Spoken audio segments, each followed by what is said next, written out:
오늘 함께 나눌 하나님의 말씀은 신약 요한계시록 21장 1절에서 8절까지의 말씀입니다.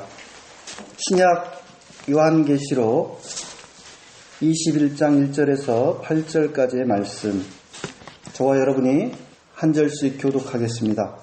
나는 새 하늘과 새 땅을 보았습니다. 이전의 하늘과 이전의 땅이 사라지고 바다도 없어졌습니다.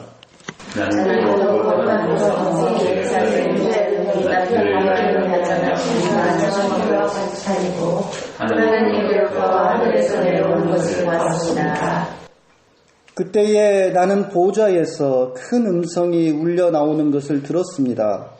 보아라, 하나님의 집이 사람들 가운데 있다.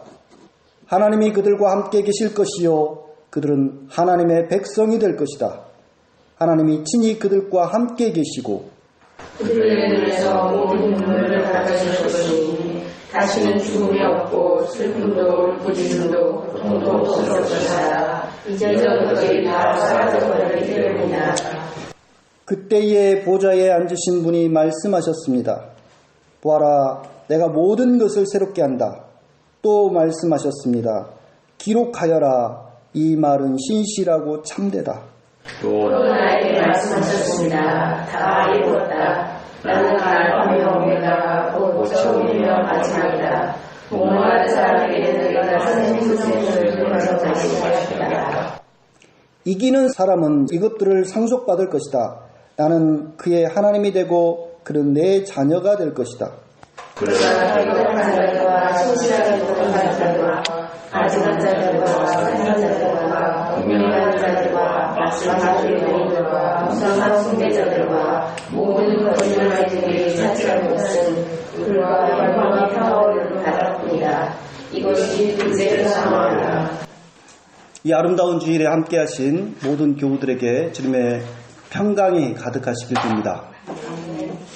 샌드아트 아마 다들 보셨을 겁니다. 모래로 그림을 그리는 예술이라고 할 수가 있겠는데요. 그 샌드아트로 표현한 복음 영상을, 짤막한 복음 영상을 제가 하나 보았습니다. 밤하늘에 수많은 영롱한 별들이 떠 있는 장면이 있고 그 한 중간에 지구가 놓여 있습니다.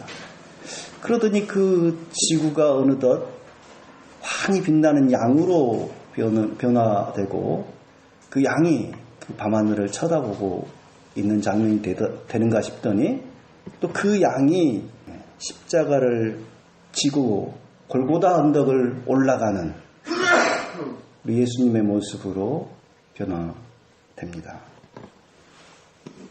이런 식으로 계속 이렇게 바뀌는데 그렇게 애써서 이렇게 표현한 그림을 금방 이렇게 흐트러뜨리고 다시 새로운 장면으로 바꾸잖아요. 그래서 참 충분히 감상하기도 전에 이렇게 빨리빨리 이렇게 바뀌는 그런 걸 보면서 좀 아깝다는 생각도 들기도 하고, 한편으로는 저렇게 어떤 새로운 것을 끊임없이 장면을 바꿀 수 있다라고 한다면 얼마나 좋을까, 그런 생각도 들었습니다. 그러니까 그런 예술가는 어떤 장면을 그렇게 자기가 원하는 대로 바꿀 수가 있다라고 하는 차원. 우리도 살다 보면 우리가 살고 있는 이 세계가 좀 진부하고 불만스럽고 좀 바꾸고 싶지 않습니까? 그럴 때가 있죠. 왜 이 세상에는 재난과 가난과 또 질병과 전쟁 같은 것들이 있어가지고 이렇게 살기가 힘들까? 왜 나는 이 분단된 한반도에 태어나서 그 아픔을 안고 살아가야 될까? 우리 땅이 지금보다 한 배 정도 좀 더 넓었으면 이렇게 복닥거리고 힘들게 살지 않아도 될 텐데, 이런저런 많은 불만들을 갖게 됩니다. 하지만 바꿀 수 없기 때문에 숙명이겠거니 여기면서 참고 살아가고 있습니다. 가능하다면 백지처럼 싹 지워버리고 다시 한번 시작하고 싶은데 그럴 수가 없죠. 반모섬의 장로 요한 또한 정말 불만스럽고 기가 막힌 현실 속에 던져져 있었습니다. 하지만 그는 묵시로 새로운 세계를 그려내는 작업을 하였습니다. 묵시라고 하는 것은 감춰졌던 비밀을 드러내고 폭로하는 것을 말합니다. 이 요한계시록은 주후 95년경에 기록된 걸로 추정이 되는데 이 시대는 로마 황제 도미티아누스가 통치하던 말기에 해당합니다. 이 도미티아누스 황제는 자신이 세상에 내려온 주피터 신이다 라고 주장을 하면서 자신을 숭배하게 만들었습니다. 자신의 신성을 부정하는 자들에 대해서는 아주 가혹하게 처벌을 하였습니다. 자신을 말하자면 도미누스 에트 데우스라고 해가지고 주 하나님이다 라고 주장을 했어요. 주 하나님이다. 그렇게 고백을 하게 했습니다. 이게 일반인들 같으면 별 상관이 없겠지만 특히 유대인과 그리스도인들에게는 이게 굉장히 치명적인 요구죠. 참 그리스도인이라면 하나님 외에 예수 그리스도 외에 그 다른 누군가를 주 하나님이라고 고백할 수가 있습니까? 그거는 있을 수가 없는 일이고 그거는 그 자체가 배교 행위입니다. 우상 숭배입니다. 도저히 받아들일 수 없는 일이죠. 근데 이러한 요구를 특히 소아시아 지역에서 굉장히 이 요구가 거셌던 걸로 보이고 이 반모섬에 유배당한 요한의 경우도 그런 일 때문에 유배까지 당한 것으로 보입니다. 그리고 일부 그리스도인들 가운데는 그 일로 끌려가서 감옥에 갇히고 고문을 당하고 심지어 순교를 당하는 일까지 벌어졌던 걸로 보입니다. 요한은 이 끔찍하고 암담한 세상 속에서 그리스도인들이 희망을 잃지 않고 꿋꿋하게 잘 살아가도록 견뎌내도록 이 요한계시록이라는 책을 집필합니다. 그는 사탄이 통치하는 이 낡아빠진 세계, 사악한 세계, 이 모든 세상은 싹 사라지고 앞으로 머지않아 새 하늘과 새 땅으로 변화될 것이다 라고 하는 묵시를 보았습니다. 예수께서 광야에서 세 가지 악마에게 시험을 당하시지 않습니까? 그 세 가지 시험 중에 하나가 뭐였습니까? 그 악마가 예수님께 천하 만국의 모든 권세와 영광을 다 보여주잖아요. 파노라마처럼 순식간에 그걸 쫙 보여주더니 네가 내게 절을 하면 이 모든 권세와 영광을 내가 너한테 주겠다. 그렇게 유혹을 했습니다.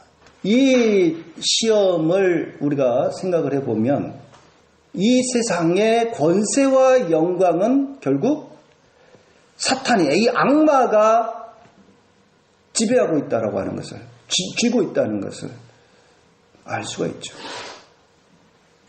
우리 그리스도인들은 세상 만물을 하나님께서 선하신 뜻에 따라서 하셨다라고 고백을 합니다. 그렇게 믿습니다.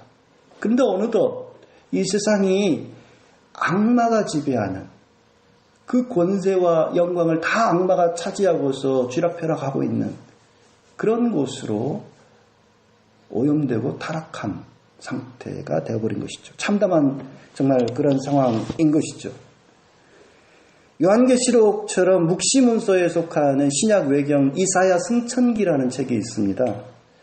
근데 이 책에서는 이 책에 나오는 이사야, 이 예언자 이사야는 환상 중에 하늘에서 천사 산마엘과 그의 군대, 그리고 이 사탄의 그 타락한 천사들이 아주 치열하게 격전을 벌이고 있는 장면을 봅니다. 근데 하늘에서 그렇게 전쟁이 벌어지는데 지상에서도 그러한 양쪽의 전쟁이 벌어져요. 그것을 보여주던 그 이사야를 안내하던 천사가 이르기를 태초부터 시작된 이 질투와의 전쟁은 그분이 와서 사탄을 멸망시킬 때까지 계속될 것이다. 그런 말을 합니다. 그러니까 이 타락한 천사는 질투로 인해서 타락을 했고 하나님을 대적해서 그와 같은 전쟁을 태초부터 계속 하고 있다는 거죠. 이게 사실 그 페르시아의 조로아스트교의 교리와 조금 유사한 측면이 있습니다.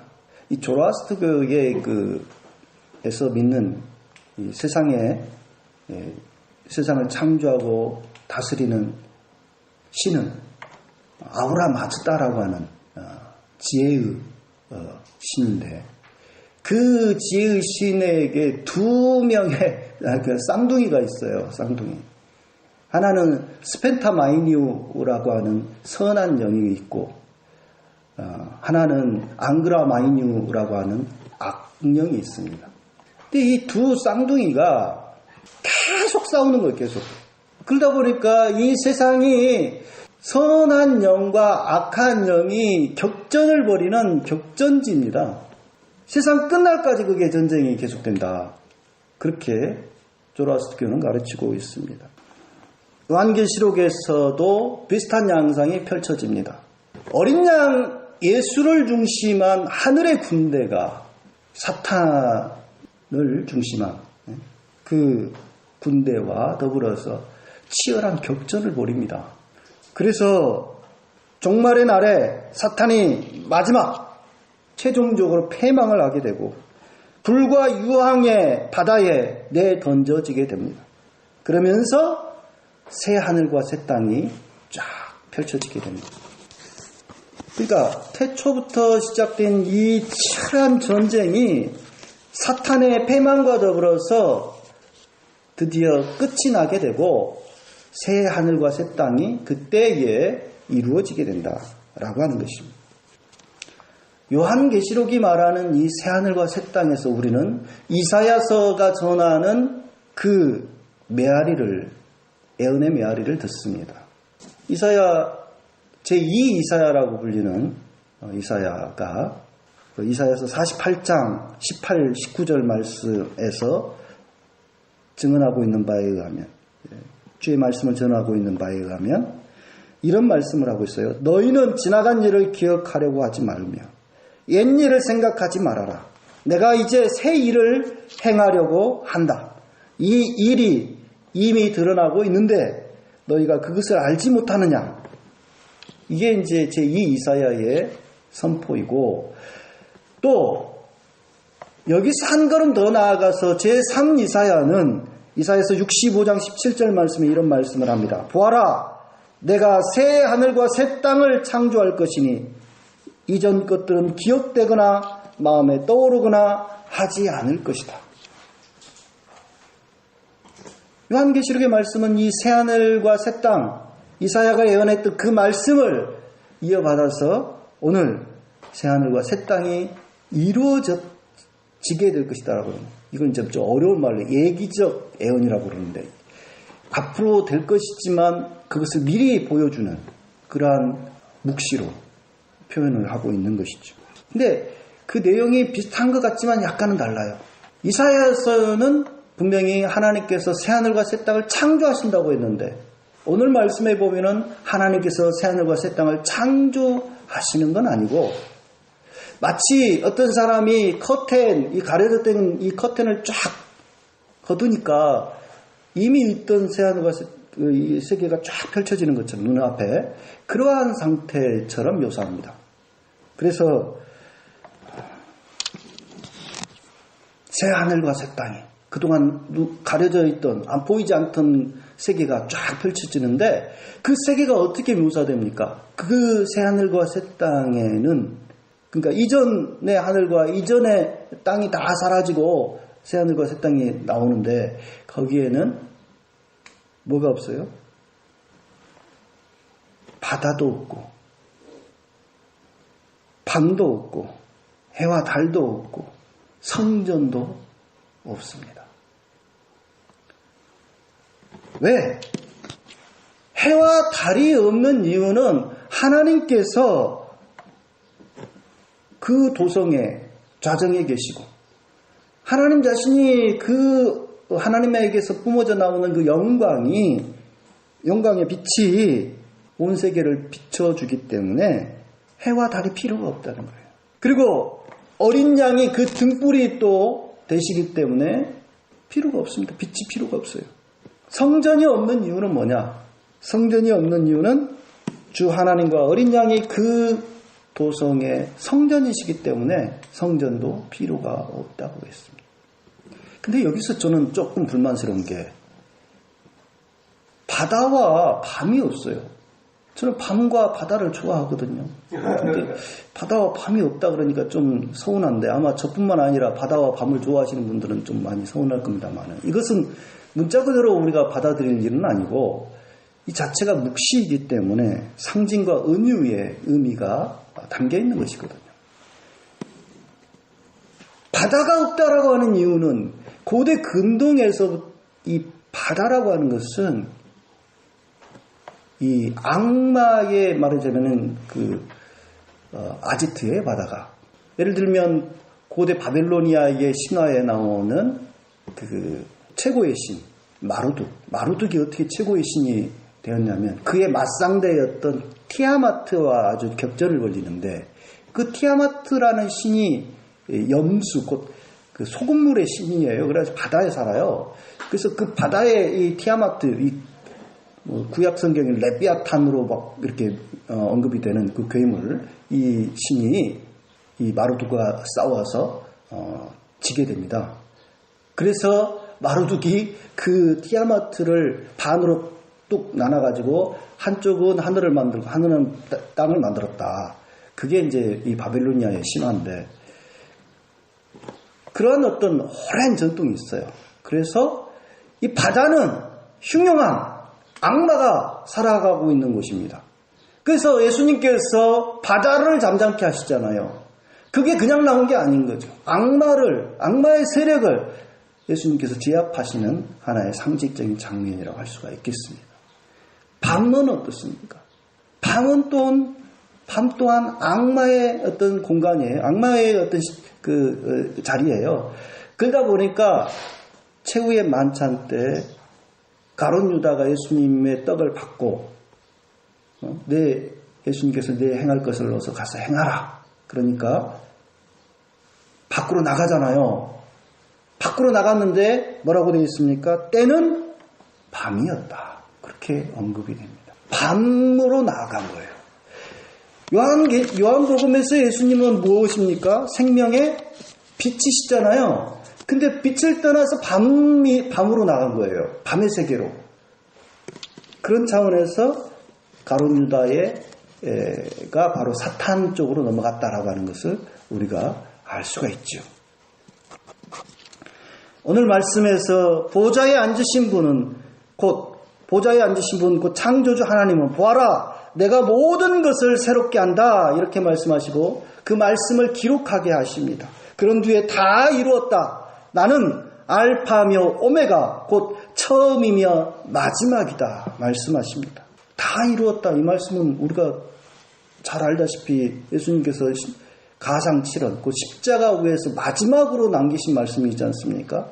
근데 그 원어를 찾아보니까 십자가 위에서 예수님께서 다 이루었다는 그 말씀과 지금 이제 오늘 다 이루었다는 말씀이 우리 한글로는 똑같지만 원어는 약간 달라요. 이 예수님께서 다 이루었다라고 목적했던 그것을 다 이루었다는 것이고 여기 다 이루었다라고 하는 그 말씀은 다 끝났다, 다 되었다 그런 차원입니다. 하나님께서 시작하신 그 창조 사역이 이제 새하늘과 새 땅이 이루어짐으로써 드디어 완성이 된 거예요. 완성이 된 거예요. 그래서 이 새하늘과 새 땅의 도래로 그 창조 사역의 마지막 대단원의 막을 내린 거라고 이해하면 될 것 같습니다. 하나님은 헬러 알파벳 첫 글자인 알파이며 오메가, 그 마지막 글자인 오메가라고 하나님 자신을 소개하고 계십니다.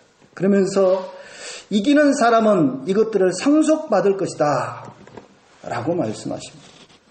근데 여기서 이기는 사람이라는 표현을 요한계시록에서는 자주 찾아볼 수가 있어요. 특히 2장과 3장에 무려 7번이나 언급을 합니다. 이긴 자, 이기는 사람. 왜 이겨야 됩니까? 이 지상에서 아주 치열한 격전이 벌어지고 있거든요. 악마들이 예수 그리스도를 상대로 또 그를 따르는 사람들을 상대로 아주 치열한 전쟁을 벌이고 있거든요. 그래서 이기는 사람을 말합니다. 그걸 견뎌내고 그 고문과 죽임 당한 그까지도 견뎌내고 이기는 사람을 말하는 거죠. 아무튼 그렇게 예수를 따르던 사람들은 정말 그 피에 원한이 맺힐 정도 고통과 박해와 환난과 궁핍을 또 죽임을 당하였다라고 하는 것을 요한계시록은 말해주고 있어요. 근데 그들을 주님께서는 상급을 내려주시겠다는 거예요. 그들에게. 그 상급은 다름 아니라 새하늘과 새 땅, 그리고 그들을 하나님의 자녀로 삼아주신다, 인정하신다라고 하는 것을 가리킵니다. 이긴 자들이 받을 상급이 이 정도가 아닙니다. 한번 보니까 이긴 자들이 받을 게 굉장히 많더라고요. 내 보좌에 함께 앉게 해주겠다, 이런 약속도 주셨고요. 만국 통치권을 주겠다. 또 흰 옷을 입히고 그 이름을 생명책에서 지우지 않겠다. 이긴 자는 성전의 기둥이 되게 하겠다. 낙원의 생명나무 열매를 먹게 하겠다. 아주 여러 가지 약속을 주고 계셔요. 근데 여기서 그 많은 선물들이 기다리고 있지만 중요한 것은 뭡니까? 악마와의 그 치열한 전투에서 이겨야 된다는 거예요. 그래야지 이 상급을 받지 중간에 탈락하거나 굴복해버리면 안 된다는 거예요. 오늘 우리 그리스도인들이 처한 사회 현실을 보면 장로 요한이 직면한 정말 그 박해의 환난의 순환의 시기와 견주기에는 좀 그렇습니다만은 못지않는 수많은 어려움들이 우리 앞에 놓여 있습니다. 이 복잡다단한 세계 속에서 정말 물질과 성공과 과학 만능의 어떤 세계 속에서 그리스도인이라고 하는 정체성을 가지고 살아간다라고 하는 게 녹록지 않습니다. 하지만 하나님은 이 모든 투쟁에서 승리한 사람들에게 생명의 면류관을 주시고 하나님의 자녀가 되게 해주시고 새하늘과 새 땅을 살도록 그 주인공이 되어서 살도록 해주시겠다라고 약속하십니다. 이와 같은 믿음으로 서로를 격려하며 우리 각자 앞에 닥친 모든 난관을 뚫고 최종 승리하기까지 힘차게 전진해 나아가는 신앙의 좋은 길봇들이 되기를 간절히 기원합니다. 다 같이